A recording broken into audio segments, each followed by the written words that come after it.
Hello everyone. जो हम राजस्थान का भौतिक स्वरूप पढ़ रहे थे उसमें हमने पिछली वीडियो में पढ़ा था कि ये जो पश्चिमी मरुस्थलीय प्रदेश है इसको हमने दो भागों में डिवाइड किया था, शुष्क मरुस्थलीय प्रदेश और अर्धशुष्क मरुस्थलीय प्रदेश। और इन दोनों को, जो शुष्क मरुस्थलीय प्रदेश और अर्धशुष्क मरुस्थलीय प्रदेश है, इनको ये 25 सेंटीमीटर समवर्षा रेखा है, इनको ये डिवाइड करती है। अब ये शुष्क मरुस्थलीय प्रदेश है, इसके बारे में पढ़ते हैं।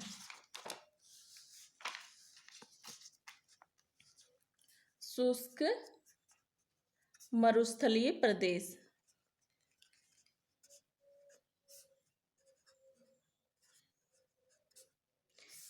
जो ये शुष्क मरुस्थलीय प्रदेश है, ये राजस्थान का यानी कि जो शुष्क एरिया है ना उनमें रहता है। जैसे कि जहाँ पर वर्षा कम होती है ना, इसमें आता है राजस्थान का जो बीकानेर का जो क्षेत्र है, वो चूरू नागौर का जो पश्चिमी भाग है ना वो आ जाता है। यानी कि इधर से चूरू नागौर का वाला एरिया है ना, ये मतलब जो पश्चिमी भाग उसका थोड़ा थोड़ा हिस्सा लगता है। और मेन जो है इसमें जो शुष्क मरुस्थलीय क्षेत्र है, इसमें मेन तो जैसलमेर, बाड़मेर और जोधपुर का जो पश्चिमी भाग है वो आता है, और कुछ बीकानेर का भी आता है जो शुष्क मरुस्थलीय क्षेत्र है इसमें। और जो शुष्क वाला एरिया है इसको भी फिर हम दो भाग में डिवाइड कर देते हैं। एक है बालू का स्तूप, बालू का स्तूप मुक्त प्रदेश। सेकंड है बालू का स्तूप युक्त प्रदेश। शुष्क मरुस्थलीय प्रदेश है, इसको हमने दो भागों में डिवाइड किया, बालू का स्तूप मुक्त प्रदेश और बालू का स्तूप युक्त प्रदेश। जो बालू का स्तूप मुक्त प्रदेश है, ये प्रदेश यानी कि जहां पर ये बालू के जो टीले हैं ना, वो बालू का स्तूप क्या हो गया, यानी कि इसका अर्थ हो गया बालू के टीले, यानी मिट्टी के टीले। ये जो टीले हैं यानी कि मुक्त मतलब जहां पर कम रहते हैं, और बालू का स्तूप युक्त मतलब जहां पर ये बालू के टीले अधिक रहते हैं। वो प्रदेश कौन कौन से हैं? तो जहां ज्यादा रेगिस्तान होगा, यानी कि जहां पर है ना वर्षा कम होगी, मिट्टी ही मिट्टी होगी, तो वहां पर बालू का स्तूप अधिक बनेंगे, तो वो एरिया इसके अंतर्गत आते हैं। तो बालू का स्तूप मुक्त जो प्रदेश है उसमें यह प्रदेश है ना 40% भाग पर फैला हुआ है। यानी कि अगर राजस्थान का टोटल हिस्सा माने, जैसे कि ये जो पूरा पश्चिमी मरुस्थलीय प्रदेश है, ये राजस्थान के कितने परसेंट भाग पर है? 61.11% भाग पर फैला हुआ है। ये वाला ये जो पूरा का पूरा बता रही हूँ, इसमें शुष्क भी आ जाता है, अर्धशुष्क वाला एरिया भी आ जाता है। और यहाँ पर ये कितने परसेंट भाग पर है? 61.11% क्षेत्रफल फैला हुआ है। और यहाँ पर जनसंख्या है वो निवास करती है 39% जनसंख्या। ये 39% जनसंख्या है यहाँ पर, और ये इसका क्षेत्रफल है, इतने परसेंट क्षेत्रफल पर ये फैला हुआ है। अब इसको हमने दो भागों में डिवाइड किया था, शुष्क मरुस्थलीय क्षेत्र और अर्धशुष्क मरुस्थलीय क्षेत्र। अब जो शुष्क मरुस्थलीय क्षेत्र है ना, इसको भी हमने फिर दो भागों में डिवाइड कर दिया। इसको भी फिर छोटा सा यहाँ से अलग कर देते हैं। इसको भी क्या कह दिया, एक तो बालू का स्तूप मुक्त प्रदेश और एक बालू का स्तूप युक्त प्रदेश। यानी कि जहां पर मिट्टी के टीले अधिक होते तो वहां बालू का स्तूप अधिक रहेंगे, तो वो कौन सा एरिया आ जाता है? इसमें आ जाता है जैसे कि वो बाड़मेर का क्षेत्र आ जाता है, जैसलमेर का क्षेत्र आ जाता है। जैसलमेर का तो थोड़ा, पर सबसे ज्यादा बालू का स्तूप है ना वो तो बाड़मेर में बनते हैं। बाड़मेर में सबसे ज्यादा बालू का स्तूप बनते हैं।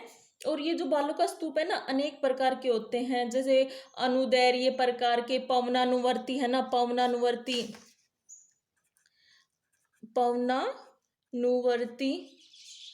प्रकार के, अनुदैर्य प्रकार के, तारा तारा मतलब स्टार नुमा होते हैं, और अर्धचंद्राकार होते हैं, अनुप्रस्थ होते हैं। अनेक प्रकार के बालू का स्तूप यहाँ पर पाए जाते हैं। और दूसरा दूसरा है इसमें क्या था, बालू का स्तूप,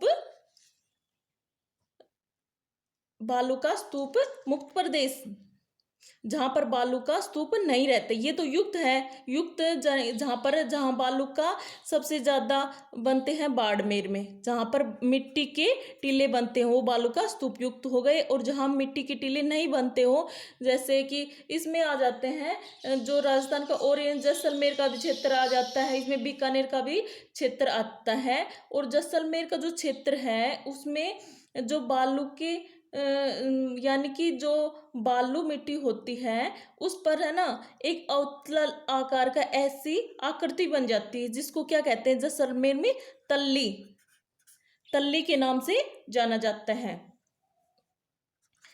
जैसलमेर में तल्ली के नाम से जाना जाता है। और ये जो तल्ली है इसमें जब बारिश होती है ना तो ऐसे ऐसे पानी भर जाता है, तो ये झील बन जाती है। तो इसको क्या कहते हैं, रण या टाट।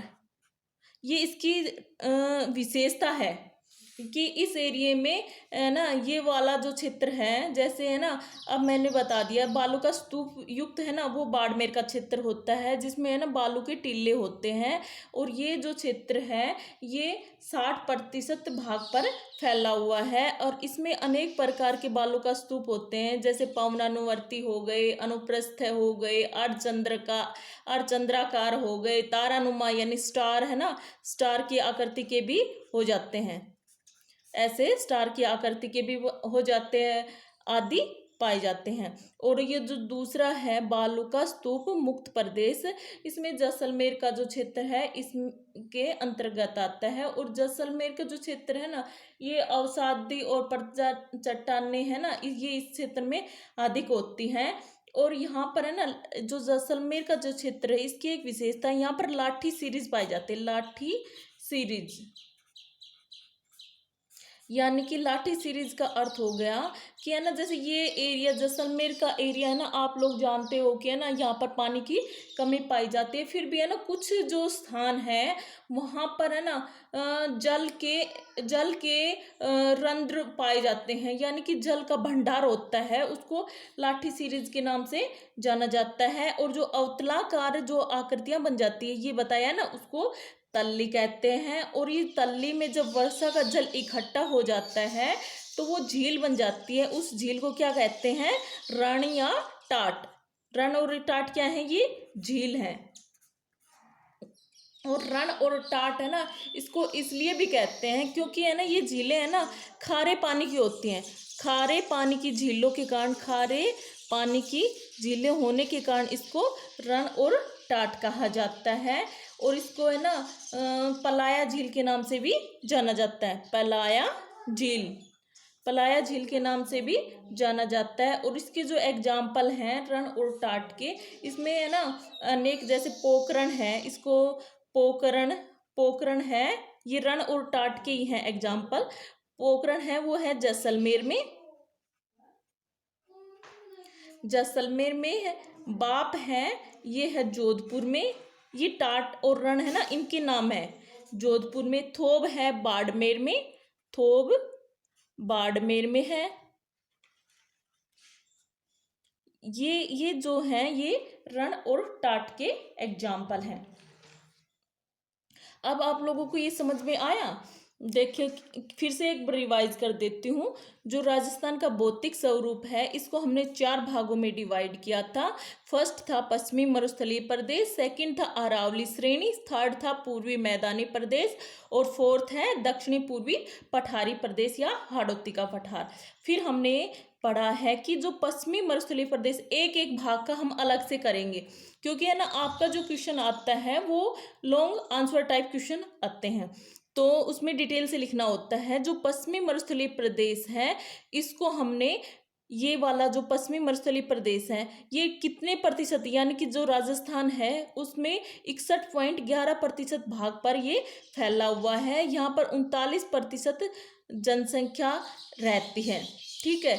और इसका जो जो स्थिति है या उत्तर या दक्षिण में इसकी जो स्थिति वो ये उत्तर उत्तर पश्चिम से दक्षिण पूर्व की ओर ये 640 किलोमीटर फैला हुआ है और पश्चिम से पूर्व की ओर 300 किलोमीटर फैला हुआ है। और इसका जो संपूर्ण जो क्षेत्रफल यानी कि जो इसका एरिया है वो कितना है, 1,75,000 वर्ग किलोमीटर में फैला हुआ है। फिर इसको हमने दो भागों में डिवाइड किया है। जो पश्चिमी मरुस्थलीय प्रदेश है इसको 25 सेंटीमीटर समवर्षा रेखा के द्वारा इसको दो भागों में डिवाइड किया है।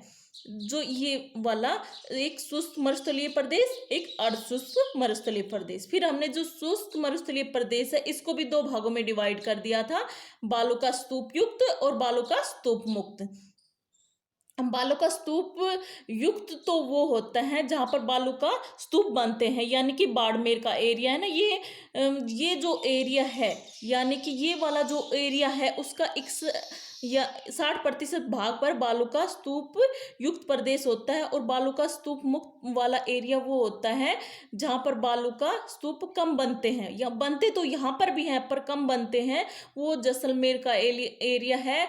और उसमें है ना हमने अनेक प्रकार की स्थलाकृतियों का वर्णन किया था। जैसे कौन कौन सी स्थलाकृतियाँ बताई हैं यहाँ पर है ना, जैसे अवतलाकार आकृति बन जाती है, उसको तल्ली कहते हैं। उसमें पानी भर जाता है तो वो झील बन जाती है, उसको रण और टाट कहते हैं। लाठी सीरीज का एरिया पाया जाता है, यानी कि है ना जो जमीन होती है या उसमें है ना कई जगह है एक पट्टी सी पाई जाती है, जब रंध्र होते हैं और उसमें पानी इकट्ठा हो जाता है तो वो लाठी सीरीज के नाम से जानी जाती हैं। और जो ये रण और टाट है ना इनको अलग अलग नाम से जाना, जैसे पोखरण है ये जैसलमेर में कहा जाता है, बाप है इसको जोधपुर में कहा, थोब है ये इसको बाड़मेर में कहा जाता है। ठीक है, इसको आप साथ साथ अपने नोटबुक में करना है, क्योंकि है ना साथ साथ याद करते रहोगे और नोट करते रहोगे तो फिर बाद में बर्डन नहीं होगा।